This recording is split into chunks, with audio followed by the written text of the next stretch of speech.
नमस्कार, मैं प्रिया राज। आप देख रहे हैं हिंद लाइव। आपको बता दें कि चुनाव से पहले तमाम ऐसे अपडेट होने शुरू हो गए हैं जो इस वक्त की सबसे बड़ी अपडेट है जो हम आपके बीच साझा कर रहे हैं। जी हां, चुनाव से पहले ही घोटालेबाजी और चुराई शुरू हो गई है। इस चुराई में डाटा चोरी से लेकर बड़ी बड़ी चीजें शामिल है। जी हां, आपको बता दें, बिहार विधान परिषद के खत में कहा गया है कि यह कार्य किसी व्यक्ति के द्वारा अनाधिकृत और अवैध रूप से कमरे में घुसकर कंप्यूटर को एक्सेस कर बेईमानी एवं गलत मानसा से किया गया है। यानी कि डाटा चोरी की मामले सामने आई है।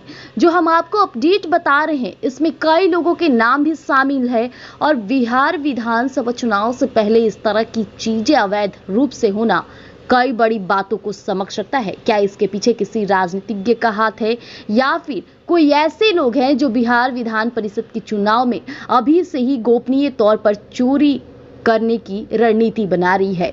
जी हां, बिहार विधान परिषद की गोपनीय शाखा के कंप्यूटर से महत्वपूर्ण डाटा की चोरी कर उसे मिटाने के मामले में आर्थिक अपराध इकाई यानी ईओ ने सोमवार को प्राथमिकी दर्ज कर ली है। इस मामले में शाखा के अवर सचिव सहित कुल 9 लोगों को आरोपित बनाया है।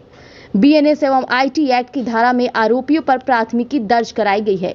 यह प्राथमिकी विधान परिषद के उप सचिव संजय कुमार के आवेदन के आधार पर दर्ज की गई है। ईओ ने डीएसपी स्तर के एक पदाधिकारी को मामले की जांच की जिम्मेदारी सौंपी है। इस मामले में विधान परिषद ने 6 जून को ईओ के एडीजी को पत्र लिख कंप्यूटर शाखा से डाटा चोरी होने की शिकायत दर्ज कराई थी।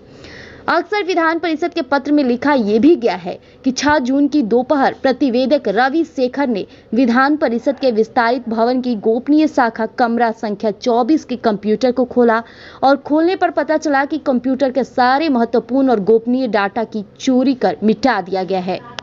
यह कार्य किसी व्यक्ति के द्वारा अनाधिकृत और कहा जाए तो अवैध रूप से कमरे में घुसकर कंप्यूटर को एक्सेस कर बेईमानी एवं गलत मानसा से किया गया है।